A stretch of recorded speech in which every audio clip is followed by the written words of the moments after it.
Bienvenue sur Venez Raisonner. Nous sommes très heureux d'être avec vous dans ce mini panorama prophétique.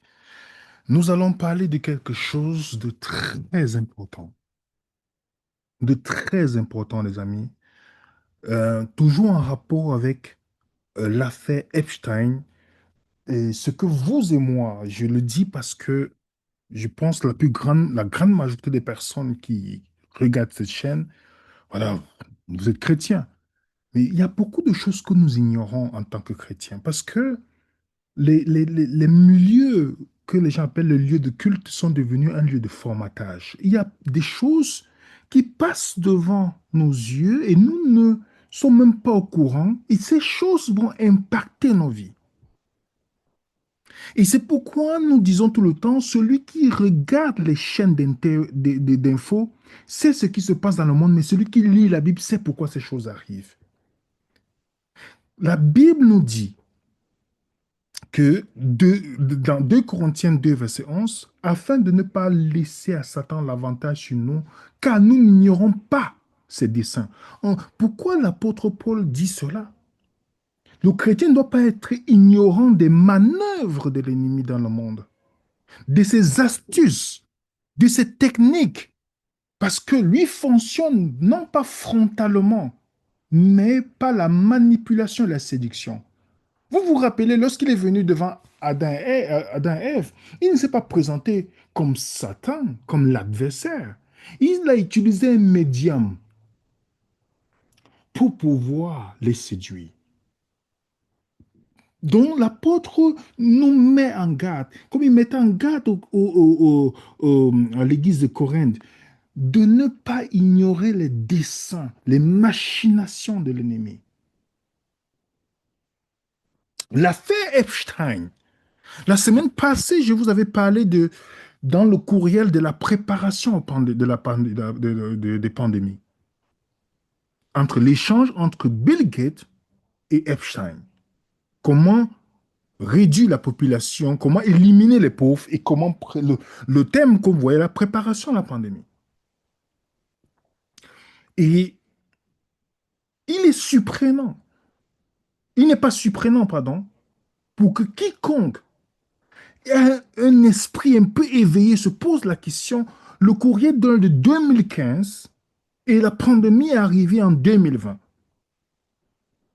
Regardez comment le soi-disant philanthrope est devenu multimillionnaire à travers cette pandémie.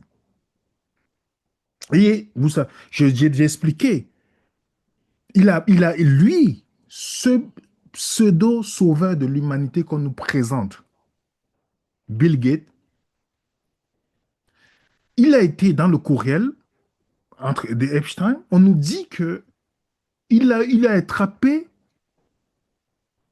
les maladies sexuellement transmissibles des filles russes qui étaient amenées sur l'île. Il échange comment il va être guéri de ça. Il échange dans le courriel. OK? Donc, dans la première partie que je vous avais expliquée, je vous avais mis en garde pour vous dire que rien n'arrive politiquement dans cette société. Rien n'arrive dans cette société par hasard. Et nous, chrétiens, on doit être les premiers à être alarmés de ces situations-là. Les événements ne doivent pas arriver devant nous comme une surprise. Parce que ces gens travaillent en planifiant toutes choses. Corinne Lalo, dans son livre Fausse pandémie, vrai mensonge, que je suggère à chaque personne pour comprendre le mécanisme. Quand on vous dit que lui, il faut aller faire telle chose, il y a une planification. Et dans une photo qu'elle a publiée elle dit, cette photo qui circule depuis longtemps sur les réseaux sociaux montre tous ces personnages se réunissent sur Epstein alors qu'ils étaient déjà condamnés pour des crimes sexuels avec des mineurs. Les courriers désormais accessibles sur le site du ministère de la Justice américain montrent qu'il entendait concevoir des instruments financiers appuyés sur le déclenchement des pandémies. De nombreux outils pandémiques ont effectivement vu le jour pendant le Covid. Il s'agit d'un conflit d'intérêts majeur pour les fondations Gates qui orchestre les coulisses des pandémies avec l'OMS, dont le directeur n'est qu'autre qu'un ancien obligé de Bill Gates. L'affaire Epstein est loin de se cantonner seul aux aspects des trafics sexuels. Elle concerne aussi des fausses pandémies et des vrais mensonges, comme je l'explique dans mon livre sorti en mars 2025. Et cette photo-là, vous voyez ces différentes personnes. Je vous avais déjà dit il n'y a pas de hasard. Il n'y a pas de hasard dans ces événements qui arrivent. Si vous avez vu les différents panorames prophétiques, je vous ai expliqué des différentes personnes, présidents qui disaient ah, il va y avoir une pandémie. Tous, ils sont devenus prophètes. On vous a expliqué que le virus venait du laboratoire. Tout était préparé. Le vaccin a été fait pour le Covid. Tout était déjà préparé. Ils avaient déjà les sources. Je vous ai donné tout. Tout ça, on n'est pas dans le complotisme, ici, on parle des faits, des mensonges d'État orchestrés. Je vous donne un exemple d'un journaliste que vous connaissez. Regardez ce qu'il disait dans une émission. Quand vous écoutez, vous ne pouvez jamais, si vous êtes quelqu'un de cohérent, vous allez dire, mais ces gens, ils sont au courant de tout. Moi, je pense qu'on n'est pas à l'abri d'une pandémie colossale. Je ne veux pas paniquer les populations. La France a commandé 600 millions de masques. Oui, c'est vrai. Nous sommes à 15 millions de boîtes de médicaments stockés. 600 millions, 600 millions de masques. 600 millions de masques vivants, profitons. Je le sais de sources sûres.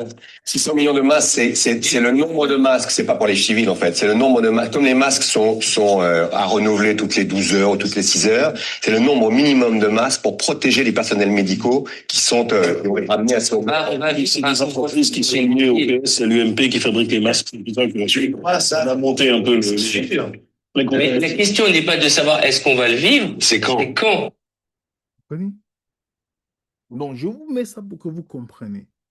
La prochaine fois, comme ils nous disent qu'il y aura les pandémies, ou comme la même chose sur le climat, on manipule, on dit qu'il y a beaucoup de choses qu'on crée dans la société. Juste, remarquez bien, les mesures que ces gens prennent, ce n'est pas pour indiquer le virus ou éliminer le virus, comme on a vu lors du Covid, c'était pour éliminer vos libertés. La même chose, chaque fois qu'ils nous disent, ils nous amènent les catastrophes, la peur. Hein. Remarquez bien, c'est nos libertés qui diminuent. Donc, ne vous inquiétez pas, Bill Gates ne sera pas arrêté. Même quand on dit telle personne a démissionné, ces personnes-là jugent comme tout est orchestré. Donc, il n'y a rien. Ils ne sont pas inquiétés par quoi que ce soit. Donc, pour que vous voyez ces gens inquiétés, il faut que tout système dans le monde soit totalement débarrassé.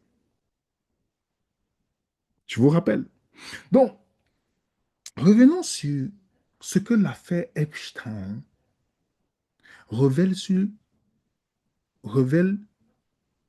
sur nos enfants. Ils ont un plan depuis longtemps. Les sacrifices d'enfants que vous voyez, on parle dans le courriel. Récemment, l'artiste américaine a déclaré vos artistes préférés à participer à des votre artiste préféré a participé à des rituels au sein d'une secte satanique où l'on enlève des bébés à l'étranger, qu'on mutile, qu'on tue en guise de sacrifice sanglant à leur Dieu. Voyez-vous, quand on est sous l'emprise de Satan, on est condamné à verser le sang sans cesse. Mais le poteau rose est découvert. C'est une artiste qui, vous savez très bien, qu'elle ne dit pas des choses au hasard. Les sacrifices d'enfants sont connus dans le milieu des élites. Il y a une cible pour les enfants. Dans le courriel d'Epstein, on voit que il utilise un nom. Un nom, il n'y a pas son nom. Il utilise un nom Baal. Pour ceux qui ont déjà poussé loin pour savoir que signifie Baal, pourquoi il utilise ce nom Baal en rapport avec lui? Pourquoi? Ce journaliste investigatif nous dit quoi? Baal est un être démoniaque qui est qui étaient vénérés dans l'ancien Israël par certains Hébreux avant leur conversion au judaïsme. Le sacrifice d'enfants est un rituel des adorateurs de Baal, généralement par le feu comme Israël l'a fait à Gaza. Des découvertes archéologiques ont mis à jour des milliers d'urnes contenant voilà, des nourrissons, les enfants. Bon, je ne sais pas aller plus loin, mais pour vous, vous comprenez pourquoi ils choisissent ce nom. Baal était, adorer Baal, c'est lorsque les gens étaient contre Dieu dans la Bible. Comme dans 2 Rois 10, verset 18 à 20. Où il y avait Baal et Moloch, voilà, où il fallait sacrifier les enfants. Tout est connu par rapport à ce que ces gens faisaient avec les enfants. Et remarquez bien, aujourd'hui dans la société occidentale, vous avez plus de chances d'être condamné si vous dépassez pour les vitesses que quelqu'un qui a eu des rapports, des attouchements avec un enfant. C'est une réalité. Parce que le monde dans lequel nous vivons est gouverné par ceux qui ont l'appétit pour ces petits gosses. Et dans la vidéo, je vais vous expliquer les mécanismes qui sont en train de mettre en place au fur et à mesure pour faciliter le rapprochement de ces personnes avec les enfants. La journaliste d'investigation, qu'on l'aime ou pas, Candace Owen, elle disait ceci. That pedophiles are in power. Yes. They're literally in power. And that is intentional because then they can be controlled while they are in power. And they are also exhibiting signs of a psychopathology that lets them know that they will do harm to the masses and feel nothing because they were themselves, many of them raped when they were children. Yeah. It's not a coincidence that Justin Trudeau is gay, Obama, gay, Zelensky, gay, Emmanuel Macron, gay and married to a trans man who molested him when he was a child. And that despite the overwhelming evidence, for me, the litmus test now is like Brigitte Macron. I'm like, if you want to figure out who is a... Très bien qu'elle a fait un documentaire sur Brigitte Macron. Bon, c'est pas ça le but de notre présentation. Mais en regardant le portrait psychologique de ces personnes, qu'est-ce que ces gens poussent généralement? Vous allez comprendre que les élites ont un rapport. Je vous donne une autre. On ne peut pas mépriser sa propre fille, la mettre en pâture sur une table comme si c'était une offrande rituelle. Dans le cadre de mes fonctions, j'ai vu le dessous des cartes. J'ai été appelé par une des plus grandes banques suisses, le Crédit Suisse, à de hautes fonctions. J'ai eu plusieurs expériences, mais celle qui m'a le plus motivé et frappé, c'était ce ils appellent entre eux une messe de minuit. Le directeur de la séance était ce que je croyais être un ami qui était propriétaire et directeur d'une banque privée. Il m'a invité en tant qu'ami à Lausanne, une maison spéciale. Ils appellent ça la Maison Blanche, comme par hasard, comme la Maison Blanche aux États-Unis. C'est leur nom code, ça existe depuis des siècles. Dans cette demeure, ce qu'ils appellent la messe de minuit, donc à minuit, il y a une cérémonie, notamment, j'ai pas tout vu, mais j'ai vu le début, ça m'a suffi, je suis parti. Il y avait un des membres qui avait sa propre fille mineure. Il l'a mise sur une table comme une offrande, peu vêtue. Ils ont commencé à chanter des chants atroces. J'ai tout de suite compris que ça dérapait. Je me suis levé, j'ai dit à mes amis, je pars, ceux qui veulent, venez avec moi. Alors, une partie est venue avec moi, on est parti, et mon ami propriétaire et directeur d'une banque privée suisse m'a poursuivi dans le jardin en me disant « François, reviens, t'as pas compris, je vais t'expliquer. » Et je lui ai dit « Écoute, il n'y a rien à expliquer. » Il n'est pas le seul. Voici un autre banquier qui raconte. Mensen, de meeste daarvan, hadden een Luciferiaans geloof. Dus ik kwam in wat ze noemden Satanskerken. Ik kwam dus in Satanskerken, maar ik kwam zeg maar op route even langs, even buurten. En daar was dan op dat moment een heilige mis, hun heilige soorten mis. En dat was met blote vrouwen en wat drank en dit en dat. Ik vond het allemaal wel leuk. Al die blote vrouwen en al die dingetjes die daar speelden. Het was het vrije leven. Maar er kwam een moment om mee te gaan doen aan offers.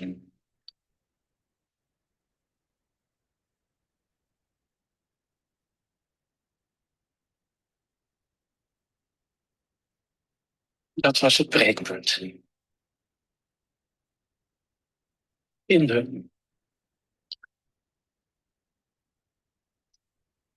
Si vous suivez son témoignage, c'est encore sur YouTube. Il y a beaucoup de choses. Je vous donne un autre élu français qui parle de Jack Lang. Voilà, c'est lui qui parle, hein. Écoutez bien. Parce qu'il y a encore 10 ans, hein, il existait une morale. Comme tout est parti à volo, on en arrive aujourd'hui à ce qu'on prostitue des gamines de 3, 4, 5, 6 ans. Une région du monde qui permet ce genre de choses est condamnée à mort tôt ou tard. Et ça aussi, il faudra bien l'arrêter. Et ne croyez pas que je sois axé principalement là-dessus, mais je trouve que c'est une des choses les plus dégueulasses.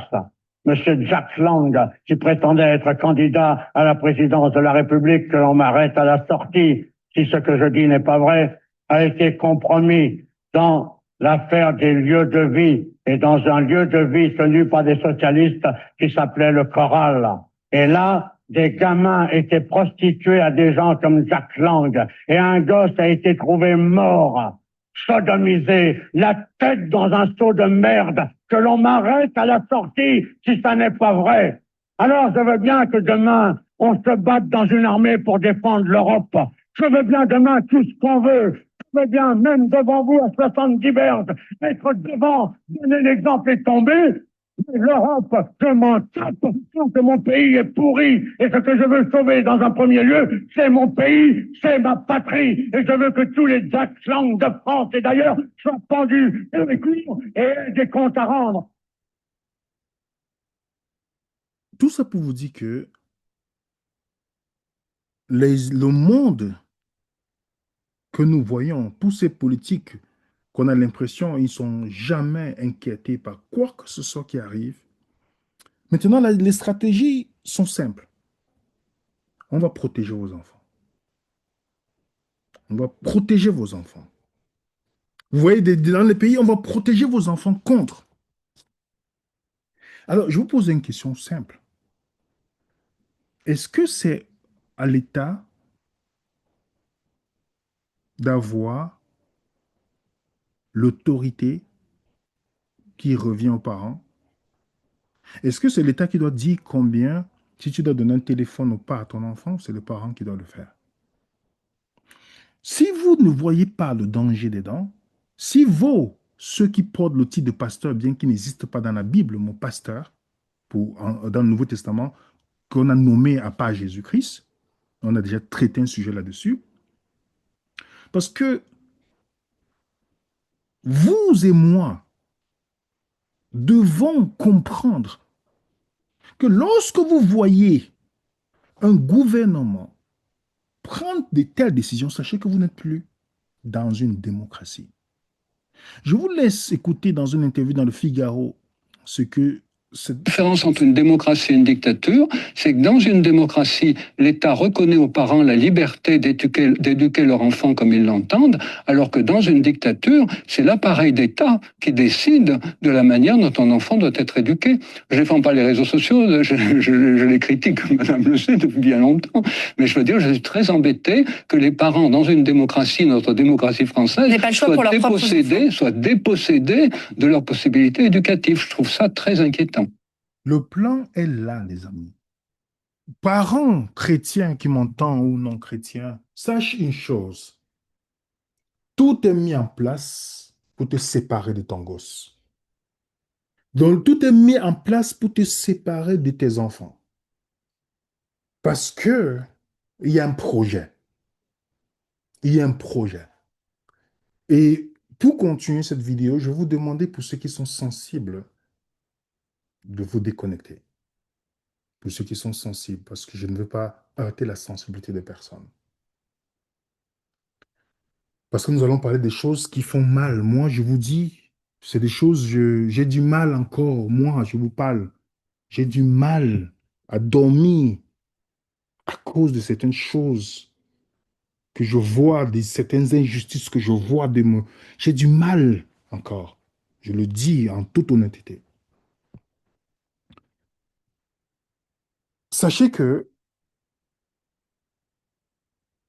c'est une volonté de toutes les dictatures dans le monde de pouvoir cibler les enfants. Pas n'importe quelle dictature. C'est pas comme une dictature africaine qui veut seulement contrôler. Non, non. Je parle des dictatures basées qui viennent avec une vision politique comme le communisme, le socialisme et tout ce qui suit. Vous avez Lénine qui dit, donnez-moi vos enfants de 4 ans. En une génération, je construirai un État socialiste. Donnez-moi une génération, la jeunesse, je transformerai le monde. Hitler, pareil. Donnez-moi le contrôle sur les livres scolaires et ainsi je contrôlerai l'État. Vous avez Marilyn Ferguson qui dit, on peut finalement avoir une nouvelle société que si on change l'éducation de la plus jeune génération.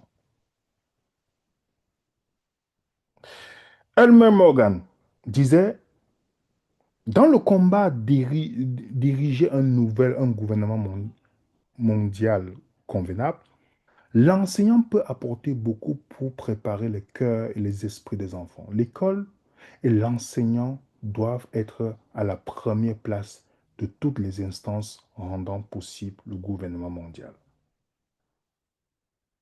Et George Brock va plus loin.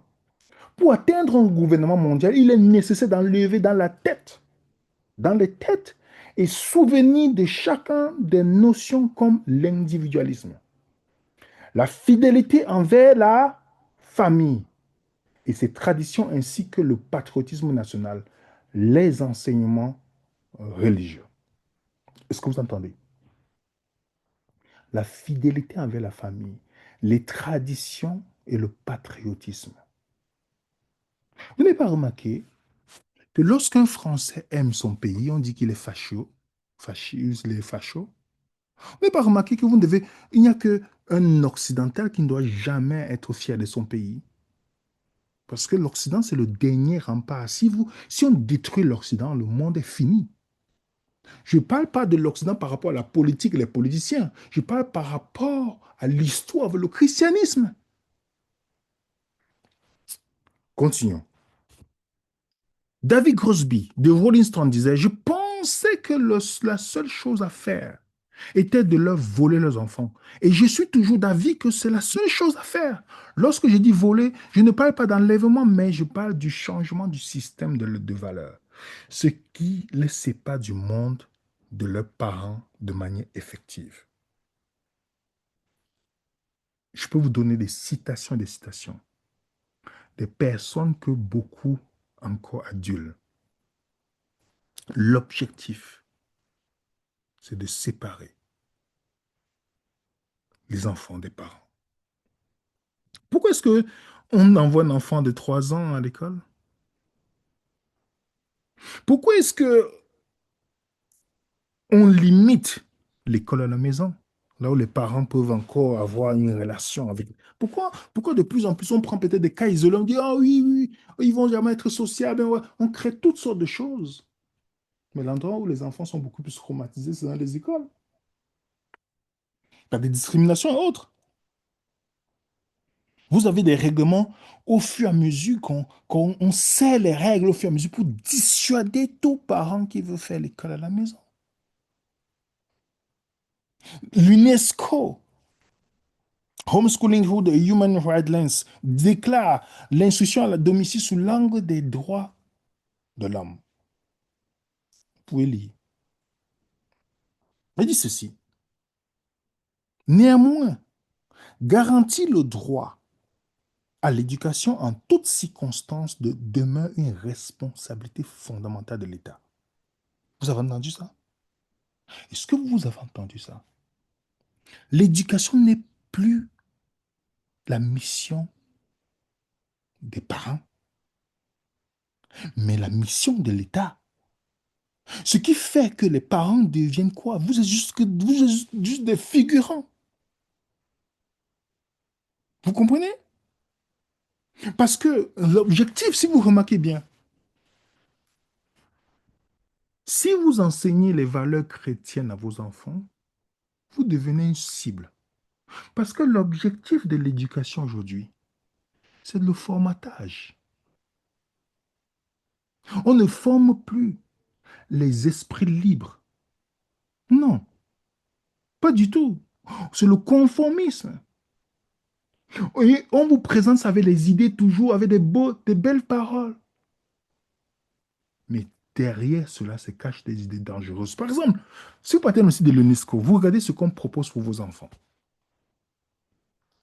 Vous allez lire le document, vous allez voir. Qu'est-ce qu'un petit enfant a fait avec la sexualité? Moi, je me rappelle quand j'étais petit, ce n'est même pas quelque chose qui venait dans notre esprit. 3, 4 ans, 5 ans, même jusqu'à 14 ans, on n'avait même pas ça dans notre esprit.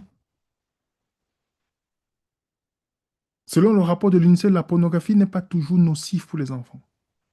Regardez comment le programme de l'UNESCO, tout à l'heure, je vais vous montrer quelque chose. Là, on va entrer dans quelque chose qui va choquer. Je vous dis, on va d'abord regarder quelques points et quand on va parler de ce sujet, le parti qui me fait encore terriblement mal, on va y arriver. Mais regardez ce qui s'est passé dans une école en France. Devant l'école maternelle Simone Toulouse, l'émotion est vive. Ses parents d'élèves ont découvert l'affaire pendant les vacances scolaires. Leurs jeunes enfants leur auraient rapporté avoir été contraints de pratiquer des jeux à caractère sexuel dans les toilettes de la cour de récréation. Des accusations alarmantes, d'autant qu'elles visent un enfant de 5 ans. L'officier il viendra par l'école. Il dit bien qu'il a vu ses copains avec le zizi dans la bouche de ce fameux petit garçon dans la bouche de ses copains. C'est vraiment un problème collectif et qui doit se traiter de façon collégiale. Donc voilà, j'ai envie de faire front ensemble. Des témoignages troublants qui ont semé un vent de panique dans les rangs des parents d'élèves et entraîné plusieurs dépôts de plaintes ces derniers jours. Je vous rappelle que la plainte n'ira nulle part. Il y a une volonté dedans d'endoctriner les enfants. Les gens sont libres. Je dis aux gens, vous pouvez être libres d'accepter vos sexualités comme vous voulez, mais épargnez les enfants. Les enfants innocents, épargnez-les. Dans une émission, cette dame parlait de l'éducation à l'école. Écoutez bien. Ça ne choque pas, hein. Je veux dire, j'ai 50 ans, ça me pose pas de problème. Choqué pour les enfants. Oui, non, mais c'est important parce que si vous voulez, il y a un côté quand même qui est assez facile sur ce truc-là. C'est-à-dire que si jamais vous n'êtes pas pour parler de sexualité à des enfants, vous seriez réac, facho, je sais quoi. Non, c'est pas ça. C'est que nous, on s'intéresse à ce que l'éducation nationale ne développe dans ses programmes que ce qui sert à l'enfant et non pas à l'idéologie. Alors, pour faire un exemple concret. Oui. Exemple concret. Pour le plaisir, en CM2, pour le plaisir, une fille suce le pénis du garçon. Le garçon suce le vagin de la fille et peut avaler quelque chose. Pour le plaisir, la fille peut caresser délicatement les testicules du garçon. On peut faire le sexe dans les fesses. Dites aux parents de vous vacciner contre le papillon. Alors évidemment, c'est du langage d'enfant, donc c'est pas le papillon, mais bon, c'est ce que retranscrivent les enfants. Pour la question de la LGBT, elle a expliqué la signification de chaque lettre en ajoutant que l'on peut changer de sexe et prendre des médicaments pour bloquer la barbe et les poils. Un autre cas, donc là on est toujours en CM2 dans un autre département. Les garçons peuvent faire l'amour tout seuls. Pour se faire plaisir, ils pressent et le sperme sort. Pour les filles, le clitoris, petite boule à l'entrée du sexe, grossit quand on fait quelque chose qu'on apprécie. L'infirmière a ensuite montré des préservatifs et a dit « il faut que ça soit mouillé pour que ça n'accroche pas au corps de la fille ». L'infirmière a parlé des menstruations. Les enfants qui vont retranscrire vont dire à leurs parents monstrueuses, une menstruation. Elle a montré les tampons, il faut l'insérer là où il faut quand il y a du sang. Alors, si vous voulez, la question, ce qu'il faut savoir, c'est ce que ça va procurer chez un enfant qui ne demande rien, qui se retrouve dans un espace scolaire qui est celui de l'instruction et à qui on impose un réel sexuel qui va venir confronter ce qu'on appelle sa vision fantasmatique de l'origine de la vie. Et ça, si vous voulez, cette vision fantasmatique, qui est le chemin de l'enfance, que chacun va faire à son rythme, si vous voulez, c'est ce qui va permettre à l'enfant de faire justement ce travail de construction psychosexuelle. Vous avez vu ça, les amis? Vous avez écouté? Pourquoi est-ce qu'on veut faire ça aux enfants? Et on dit même les parents non informés des sciences d'éducation sexuelle. Donc, on n'informe pas les parents. On pousse l'idéologie de tous des enfants. On les expose à des choses parce qu'on connaît la puissance de la propagande. Vous avez même l'université, on dit le rapport de commission des pétitions chargé d'étudier la pétition, 2 points, inciter nos enfants à douter de leur identité sexuelle n'est pas le rôle de l'école. Parce que si vous connaissez le rôle de l'école aujourd'hui, l'école est la machine d'idéologie. Maintenant, la partie qui, je pense, qui va choquer beaucoup d'entre nous, nous y entrons. Posons-nous la question. D'où vient cette volonté à sexualiser les enfants? Vous savez que ça vient d'où? Vous savez que, est-ce que vous êtes posé la question? Voici l'homme qui est derrière. Alfred Kinsey. Il est considéré comme le pionnier de la sexologie, comme le précurseur de la révolution sexuelle, ce monsieur que vous voyez. Il a été financé par la Fondation Rockefeller. Ça vous dit tout. OK? Cette fondation qui a changé la médecine, qui a influencé tout. Je ne veux pas parler pour ceux qui aiment faire des recherches, vous pouvez faire vos recherches. On n'est pas dans le complotisme, ici on est dans les faits. Et ce monsieur est venu avec une théorie que les enfants peuvent avoir des appétits sexuels, avoir des orgasmes. Il a fait des expériences. On dit sexualité infantile. Kinsey aurait recueilli des éléments sur l'orgasme prépubère de données sans. Je lis ça, j'ai mal au cœur. Censément fourni par 9 personnes ayant eu des rapports, des expériences sexuelles avec des enfants. Et dans cette expérience, on voit un enfant de 5 mois, 11 mois, 2 ans. Le nombre d'orgasmes, 5 mois, 11. 11 orgasmes. Dites-moi, peut-être vous ne vous réalisez pas. Un enfant de 5 mois a des orgasmes. Qui peut aller faire une expérience sur un enfant de 5 mois?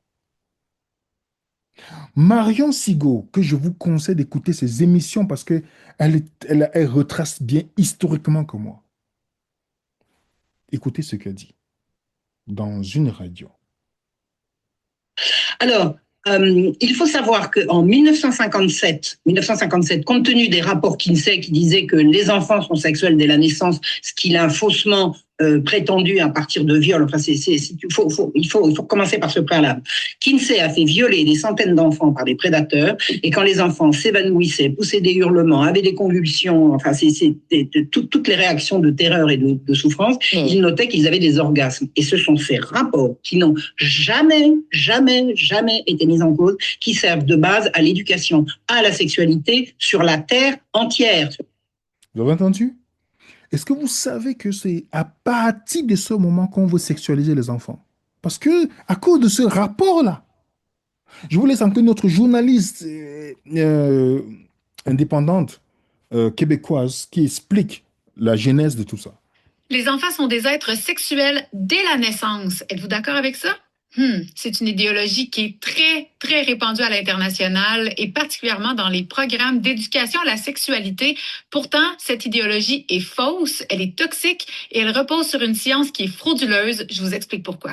Dans les années 40, Alfred Kinsey s'est fait financer une étude par nul autre que la Fondation Rockefeller, qu'on sait derrière plein de mouvements extrêmement sains de société. Ils sont tellement philanthropes. Et cette étude portait sur la sexualité des humains. Alfred Kinsey est encore considéré à ce jour comme un héros, comme le père de la révolution sexuelle. C'est grâce à lui que la femme s'est émancipée sexuellement. On a même fait un film à son nom et celui qui le joue est nul autre que le très oscarisé et talentueux Liam Neeson. Il a des statues à son effigie, mais on n'a pas besoin de creuser très très loin pour s'apercevoir qu'il y avait vraiment des trucs qui tournaient pas rond avec sa méthodologie scientifique. Aujourd'hui, je vais m'attarder sur la portion pédocriminelle de son étude. Il a publié 2 rapports, le premier étant sur la sexualité des hommes, le deuxième sur celle des femmes, en 1948 et 53. Ça a été des best-sellers instantanés. Et dans ces livres-là, on trouve des tableaux. Il y a certains tableaux qui posent problème, c'est ceux que vous voyez présentement à l'écran. On peut avoir des hauts le cœur, je tiens à vous avertir maintenant. Donc, on a mesuré l'orgasme l'orgasme des enfants. Dans cette étude hautement scientifique, on a donc mesuré le nombre d'orgasmes qu'un enfant pouvait avoir et la durée de ceux-ci. Vous voyez dans ce tableau qu'un enfant de 4 ans a été soumis à un viol pendant 24 heures et on a mesuré la quantité d'orgasmes, donc 26. Si vous êtes comme moi, donc une personne normale et saine d'esprit, vous devez vous dire comment c'est possible qu'un petit enfant puisse éprouver un orgasme quand il n'y a pas eu encore les hormones pour le faire. Alors, il a dû, parce que c'était un très bon scientifique, il a dû pondre des définitions de l'orgasme. Je vais vous en lire une et vous allez comprendre pourquoi on est dans le délire pédocriminel pur et dur. Les symptômes de l'orgasme incluent de violentes convulsions du corps entier, respiration forte, gémissements, pleurs, beaucoup de larmes chez les plus jeunes enfants. En douleur et effrayés à l'approche de l'orgasme, douleur extrême, les garçons vont se débattre pour s'éloigner du partenaire. C'est le mot qui a été choisi. Oui, partenaire, comme s'il y avait un consentement implicite des deux parties. Pour éviter le climax, cependant, ils tirent définitivement du plaisir de la situation. Confronté à ses propres aberrations, Alfred Kinsey a répondu que les personnes qui avaient fait les observations avaient été formées à la méthode scientifique, c'est-à-dire qu'ils prenaient des notes avec un papier et un crayon. Donc, il n'y a absolument aucun problème au côté moral ou éthique. Et c'est encore à ce jour basé sur cette étude qu'on enseigne la sexualité. Donc, toute la question de la pédagogie sexuelle vient de cette étude-là. Alfred Kinsey, après, a fondé l'Institut Kinsey, qui existe encore à ce jour, et un immense lobby derrière, qui est maintenant derrière l'UNESCO, l'ONU, l'OMS, qui donc propage l'idéologie qu'un enfant naît sexualisé et donc qu'il faut lui enseigner sa sexualité dès le plus jeune âge. Moi, je ne fais que reprendre les paroles d'autres personnes qui ont l'expertise pour se prononcer, dont Ariane Billerand, qui est une psychologue qui crie depuis longtemps qu'il y a un problème avec l'idéologie de l'enfant sexualisé dès la naissance, que ça va en l'encontre même du développement naturel de l'enfant. Qu'on veut, en fait, c'est de préserver l'innocence des enfants. Laissons les enfants être des enfants de grâce.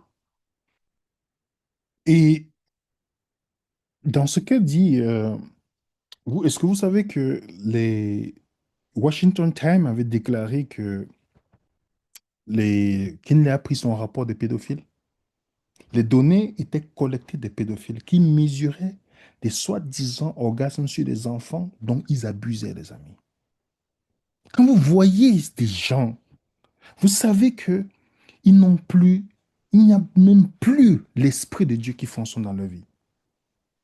Et c'est à travers, quand vous voyez les programmes comme celui-ci, sachez que c'est parce que il y a quelqu'un qui est le pionnier de ça.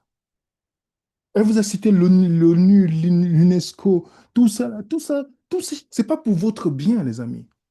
Tous ces organismes sont bien préparés pour ainsi nous manipuler, voler nos enfants, la propagande et tout ce qui suit. Les mensonges, vous l'avez vu lors du Covid, les mensonges de l'OMS. Il faut quelqu'un qui soit, si vous n'êtes pas saint d'esprit ou clair, je ne sais pas, ou vous n'avez pas fait des recherches, pour croire ce que l'OMS peut vous dire. Quand on sait qui sont derrière, quel est l'objectif.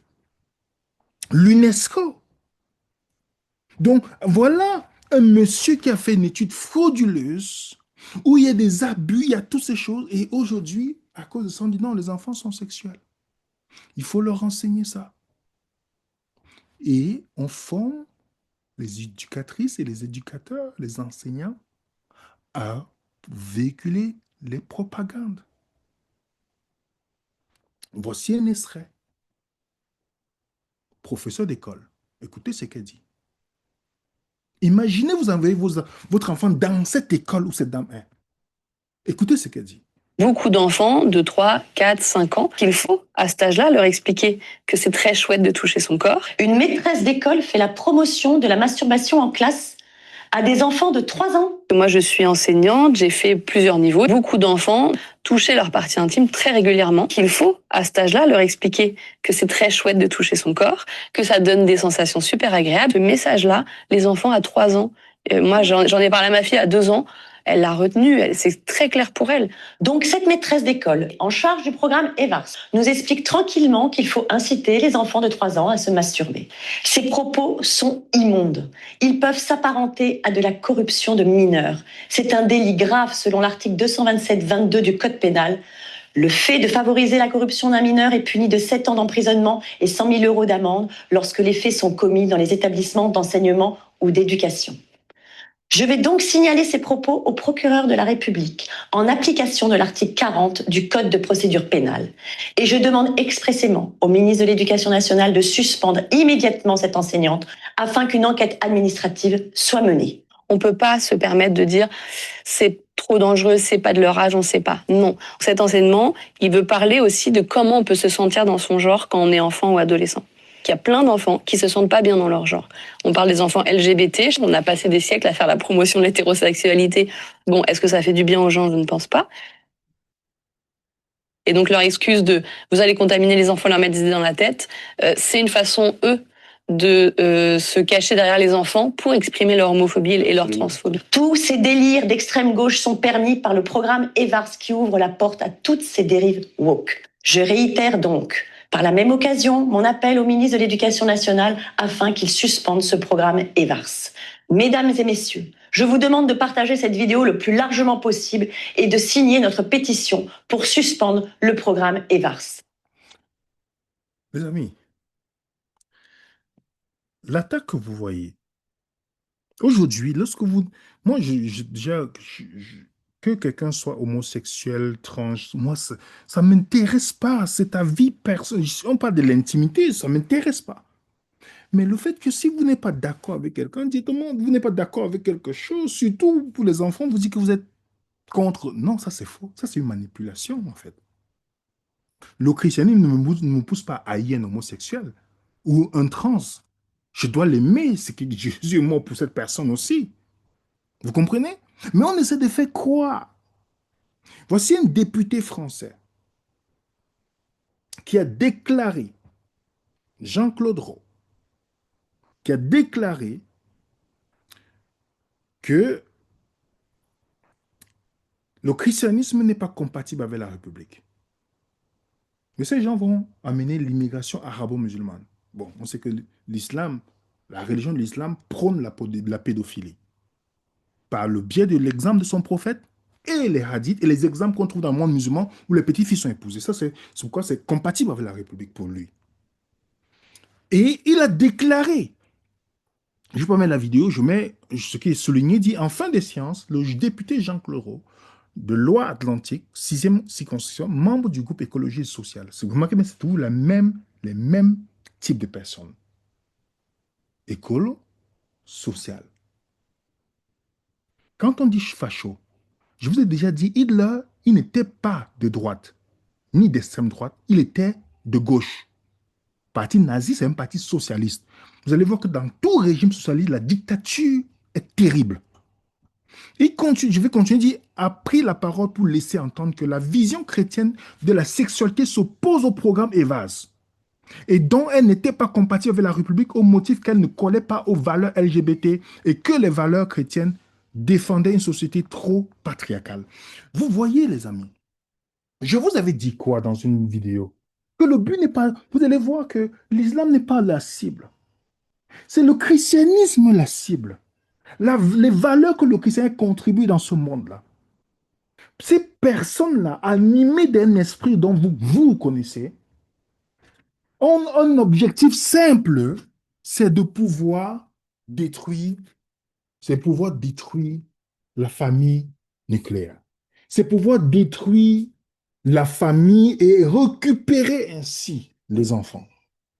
Il y a un, dans Sud Radio, Christelle Comet qui est responsable de les Mamans Louves, ok, de les Mamans Louves, elle était indignée du fait qu'on, dans une école, elle dit ceci, les VAS demandent à des élèves de 4e de poser un préservatif sur le God Michel. Est-ce qu'on ferait ça en entreprise? Et je vous pose la question. Vos églises que vous appelez, qu'on appelle vos dénominations servent à quoi? Ce sont des gens comme ça qui se battent pour vos droits. Vos pasteurs, pseudo-pasteurs et autres dénominations font quoi lors du Covid? Vous avez vu, ils sont levés pour demander des comptes après les mensonges de l'État? Non, parce qu'ils sont des connivences. Et qui défendait le droit des humains? C'était les chrétiens qui défendaient les droits des humains lors du Covid. La plupart, c'était des gens qui ne croient même, qui n'ont pas une religion, mais sont levés pour vous montrer que Dieu va utiliser les pierres pour crier. Voilà des personnes qui se lèvent et se battent pour vos droits. Quand vous êtes seulement content d'aller dans votre dénomination le samedi ou le dimanche pour vous programmer à l'endoctrinement. Pourtant, ces pseudo-pasteurs devaient être les premiers à créer des collectifs d'avocats et autres pour lutter contre cette attaque qui vise à détruire la famille. L'État n'a pas le droit. Écoutez le premier ministre du Québec qui a fait tant de mal aux Québécois durant la pandémie. Avec des mensonges et des restrictions, le Québec a été transformé en dictature. Les gens, psychologiquement, il a détruit des personnes. Écoutez ce qu'il déclare. Quel point les changements à la loi de la DPJ, là, quand ça va arriver sur le terrain, les avocats vont être surpris, les intervenants vont devoir changer leur façon de faire, mais les parents aussi, là. Le monde, ils n'ont pas vu encore les changements, ça s'en vient. Ben c'est ça, là, quand vous dites mettre l'enfant au centre des préoccupations, ce que ça veut dire aussi, c'est peut-être moins tenir compte de ce que veulent les parents biologiques. Parce que, effectivement, il y a des parents, puis c'est dur de dire ça, là, qui sont peut-être pas faits pour être parents. Et puis, ces enfants-là seraient mieux dans une famille d'accueil. Mais, bon, évidemment, dans notre société, quand on dit c'est mes enfants biologiques, c'est comme si on avait un pouvoir sur les enfants. Donc, ça veut dire mettre l'enfant au cœur, ça veut dire aussi que notre société doit peut-être donner un petit peu moins de pouvoir. J'ai coupé la vidéo, moins de pouvoir aux parents. Pour ceux qui ont vu la référence, et là, vous pouvez suivre encore cette émission-là. Et remarquez bien, c'est dangereux. C'est dangereux. La DPJ, c'est le service social. On peut venir récupérer, vous savez qu'on peut venir récupérer vos enfants au Québec sur un faux signalement.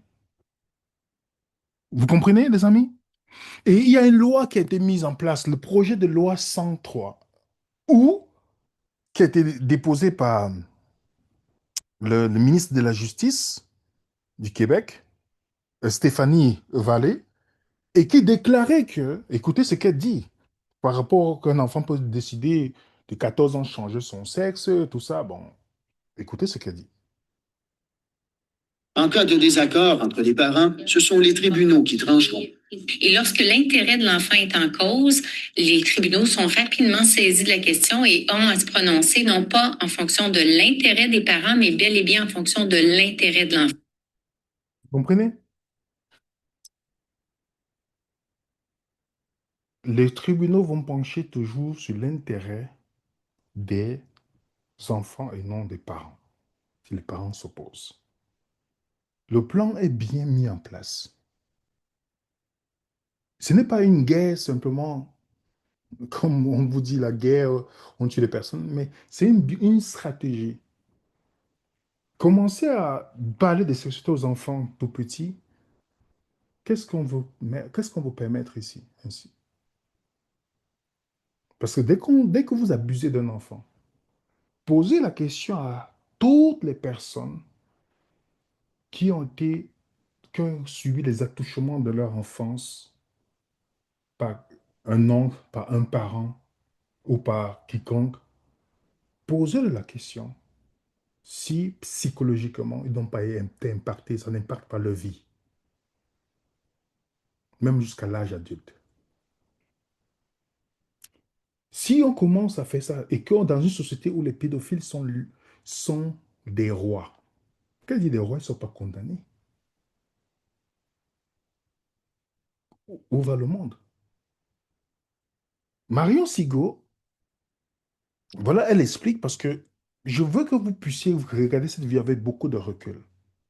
Moi, je suis pas contre, on n'est pas contre les politiciens. On dit simplement, ils font le travail. Mais on sait, ils font le travail de qui ils servent. Parce que ce n'est pas l'intérêt du peuple. Ce n'est pas l'intérêt du peuple. Je veux bien que l'État puisse dire qu'on va vérifier si ceci ou cela, mais que l'État ne doit pas venir prendre la place du parent. Écoutez ce qu'elle dit. Il y a une logique de séparation des enfants de leurs parents depuis le début. Et à l'heure actuelle, on est au bout du truc. Obliger les parents à se défaire de leurs petits à partir de 3 ans pour les gaver de sexe, parce que maintenant c'est ça qui se passe. Et c'est la suite, c'est la suite. Mais à l'heure actuelle, les parents sont obligés de se défaire de leurs petits pour les mettre à l'école, où on va leur montrer des atrocités absolument indicibles. Fin des années 40, début des années 50, on a commencé à dire qu'il fallait que les femmes travaillent. Parce qu'une femme à la maison, elle ne travaille pas peut-être. Une femme, ça travaille, ça a toujours travaillé, ça travaille à la maison, ça travaille à s'occuper de son ménage, son mari. De ses enfants. De ses enfants. De ses enfants. Les femmes doivent se libérer et d'aller travailler. Qu'est-ce que c'est de faire travailler les femmes? C'est là. Les priver de leurs gosses. À l'heure actuelle, les femmes perçoivent une aide pour mettre leurs enfants à la crèche. Alors qu'avant, elles percevaient une aide pour élever leurs enfants. Les femmes obligées de se séparer de leurs petits pour aller faire des travaux complètement idiots. Et on en est où aujourd'hui de ce schéma-là? Ce schéma-là, maintenant, il marche à plein. Il marche à plein. Maintenant, à l'heure actuelle, une femme qui veut rester à la maison, mais vous n'avez pas envie de travailler? Vous pourriez pas plutôt travailler? On la culpabilise. Bah, bien sûr, mais ça fait longtemps. Les femmes non plus, elles ne sont plus là pour élever leurs enfants. Les femmes n'ont plus le droit d'être des mères. Une femme qui veut absolument mettre ses enfants à la crèche et qui veut absolument faire une carrière, je n'ai absolument rien à lui dire si c'est son envie. Mais si elle veut élever son enfant, on lui donne quoi? On lui propose quoi? Allez bosser! Et c'est pour ça qu'on a tant de gamins aujourd'hui qui sont livrés eux-mêmes quelque part. Mais évidemment! Mais évidemment! Puis après, qui c'est qu'on profite? Ben, c'est les pédophiles. Il n'y a plus qu'à mettre la main dessus. Les enfants sont livrés à eux-mêmes. Et maintenant, on a l'obligation, à partir de 3 ans, de se défaire de ces petits à qui on va expliquer la sodomie, les différentes positions. Oh, c'est quoi ça? C'est le progrès. C'est l'aboutissement du plan. C'est l'aboutissement du plan. Le plan, depuis le début, on va séparer les gueux, on va mettre leurs enfants de côté, on va en profiter, et maintenant, c'est institutionnalisé. À l'époque, c'était caché. Maintenant, c'est quasi officiel. Oui, sur la suite de l'interview sur la chaîne, sur le site que vous avez vu sur la vidéo, mais vous comprenez que le plan est là.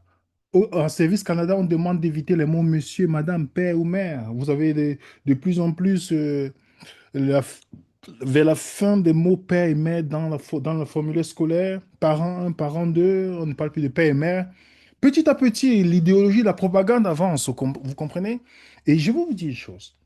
N'entrez pas dans le jugement de ceux qui décident de changer leur sexe ou ceux qui décident leur orientation sexuelle. Mais quelqu'un qui abuse d'un enfant est un danger. Quelqu'un dit qu'il a l'attirance vers un enfant, c'est un danger pour la société. Si quelqu'un dit qu'il est gay, il aime les hommes et qu'il veut faire sa vie avec quelqu'un, les gens sont libres. On n'est pas ici pour condamner quiconque. On n'a pas le droit de condamner quiconque. Mais aller au point de pouvoir favoriser, influencer les petits-enfants à changer le sexe, à influencer par la propagande. Pourquoi est-ce que pour conduire la voiture, on dit qu'il faut l'enfant doit avoir une certaine maturité pour conduire la voiture? Pourquoi est-ce qu'on ne donne pas le permis de conduire un enfant à 3 ans, à 4 ans? Pourquoi on ne lui donne pas? Dites-moi quelle décision un enfant peut prendre. Et pour la sexualité, oui, parce que c'est basé sur cette idéologie de Alfred Kinsey, que les enfants sont sexuellement actifs. Vous comprenez pourquoi le monde est gouverné par ceux qui aiment les enfants? Parce qu'au final, quand vous avez vu le féminisme qui était au début, qui avait des bonnes valeurs, c'est-à-dire de donner l'égalité aux femmes, sous l'influence du christianisme, aussi, oui, des valeurs chrétiennes, mais il y a une forme de féminisme qui est née, qu'on appelle 2.0, qui était la haine de l'homme. Et certaines femmes chrétiennes sont tombées dans ce piège. Beaucoup de femmes aujourd'hui, vous voyez beaucoup de femmes célibataires dans le monde chrétien. Beaucoup. Parce que Je ne dis pas de ne pas travailler, mais vous avez écouté ce que la dame m'a dit. On a poussé ainsi. Vous pensez, dites-moi, qu'est-ce qui est derrière? Est-ce que vous savez que pour ces gens, on est trop nombreux sur la Terre? Ce qui est faux, mathématiquement. Je pourrais faire une vidéo pour vous prouver cela. Deuxième chose, est-ce que vous savez que il faut trouver un moyen possible pour que les hommes ne se reproduisent pas? On va pousser l'idéologie qui va favoriser cette vision-là. On va permettre aux gens, par les pères du bâton endoctrinés, de ne pas pouvoir avoir des enfants. Vous avez des jeunes femmes aujourd'hui qui ne peuvent même pas avoir d'enfants à 25, 26, 30 ans. On va favoriser tout ce qui peut permettre que toi, tu puisses te concentrer sur ta carrière. Si tu veux faire une famille, si tu veux faire ta carrière, comme tu fais ta carrière, mais que tu veux faire une famille, mais on t'empêche de pouvoir construire ta famille. Non. Tout ça va être pour décourager. Vous savez qu'aujourd'hui, en Occident, faire un enfant, c'est terrible. Les charges, tout ça, on va te décourager, tout ce qui est possible. Le plan est fait. Tous ces gens que vous voyez là, ce sont que des marionnettes. Ce ne sont pas ces gens qui prennent les décisions. De gauche, de droite, c'est des marionnettes au service de ceux d'une minorité qui décide de la politique qui va être intégrée. Quand vous votez ces gens, pour ceux qui croient encore à des votes, déjà, ce n'est même pas d'abord c'est même pas la démocratie. La vraie démocratie, c'est la démocratie directe. Parce que si tu lis quelqu'un qui va partir voter, vous avez vu lors du Covid, lorsqu'il fallait voter contre quelque chose, qu'est-ce que vous remarquez? La plupart des députés ne venaient pas. Et la loi passait pour diminuer les libertés des personnes. L'obligation vaccinale qu'on imposait en disant que tout était fait. Pourtant, on sait que c'était basé sur le mensonge. Donc, quand vous voyez tous ces gens-là, ils sont seulement représentés, ils sont là pour représenter pas l'intérêt du peuple, l'intérêt de ceux qui les ont mis là. Et ceux qui les tiennent, ils vont jouer le mauvais et le bon devant vous. Vous allez dire, ah, moi, je déteste Trump, j'ai préféré. Non, les amis. Non, les amis. Nous sommes dans un monde que si vous et moi nous plongeons dans la réalité, on va être choqués.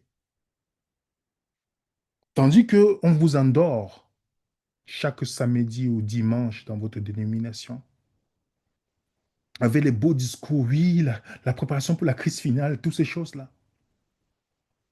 Ces pseudo-dénominations n'ont rien fait durant le Covid pour s'opposer à des mesures absurdes, non scientifiques. Ces dénominations ne feront jamais rien pour vous protéger. Donc, vous sachez que vous devez compter uniquement sur Dieu et penser stratégie. Demandez la sagesse à Dieu parce que on te dit, si tu es persécuté dans une ville, va dans une autre ville. C'est que le pays dans lequel tu vis ne te donne plus la possibilité de pouvoir élever tes enfants dignement. Si tu es chrétien, tu demandes la sagesse à Dieu et tu décides pour le bien de tes enfants. Parce qu'on vit dans un monde, Dieu nous a donné aussi la sagesse. Mais ne vous laissez pas endormir sur la religiosité et tout ce qui est le système religieux. Ça, c'est pour vous endormir, les amis. Il est temps de se réveiller. Les discours politiques que vous entendez, comme quelqu'un disait, quand on vous parle de la diversité, en fait, on vous parle de l'uniformité. Quand vous entendez diversité, sachez que c'est l'uniformité qu'ils cherchent, qu'ils sont en train de vous dire. Quand on vous parle d'inclusion, c'est pour éliminer la différence.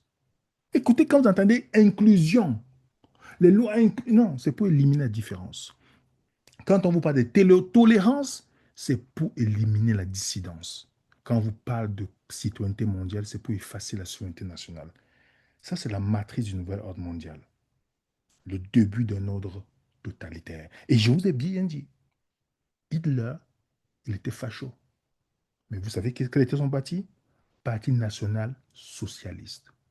Les gens ne savent pas. Quand on dit facho, les gens parlent toujours, oh, ceux qui défendent le pays, ils parlent de l'extrême droite. Non. Facho, le vrai facho, c'est le socialiste. Parce qu'eux, ils ont une haine du christianisme. Ils ont une haine de Dieu. Ils ont une haine des valeurs du christianisme. Ils ont une haine de la liberté. Ils ont une haine, ils sont pour la censure et tout ce qui suit. Donc la prochaine fois quand vous voyez, on vous parle de fachos, posez la question à la personne, il était de quel parti politique? Regardez les partis politiques qui ont gouverné durant le Covid. Vous avez compris? Vous avez compris? Donc, mon but, c'est d'encourager chacun d'entre nous pour demander à la sagesse à Dieu, pour dire, on vit dans un monde dangereux. Même vos enfants, ce n'est pas seulement dans le monde, même dans les dénominations. Regardez les abus qui se font dans les églises. On envoie le pasteur, je me rappelle, un pasteur qui a abusé des enfants au Canada, on l'a envoyé, en France, on l'a envoyé au Canada. Ça se passe aussi là. C'est pourquoi même quand vos enfants partent, vous donnez vos enfants pour qu'ils aient dormi chez des personnes, faites attention, les amis. Parce que l'enfant peut être marqué à vie. Parce que quand tu détruis un enfant, tu détruis une génération. Donc, mon objectif ici, c'est pour vous dire que nous, comme Paul nous a dit, nous n'ignorons pas les desseins de l'ennemi. Il vise la famille nucléaire. Il est contre la création. Il est contre Dieu. Il est contre la famille. Il est contre la famille en détruisant, en montant la haine de l'homme contre la femme contre l'homme. Vous laissez libre champ. Vous savez, dans le sacrifice de ces gens-là, l'enfant innocent a une valeur dans le sacrifice satanique. Parce qu'une fois que vous livrez, vous accouchez vos enfants pour donner à quelqu'un d'autre d'éduquer, vous livrez vos enfants, en quelque sorte. Parce que si l'enfant tombe sur les mains de mauvaises personnes, c'est fini. Donc c'est pourquoi nous devons prier. Même quand vous confiez vos enfants, vous devez demander beaucoup de sagesse à Dieu. Je sais qu'avec les moments dans lesquels nous vivons, oui, mais quelles sont nos priorités? C'est là où la foi du croyant doit se manifester. Parce que ça va être dur dans le monde dans lequel nous vivons.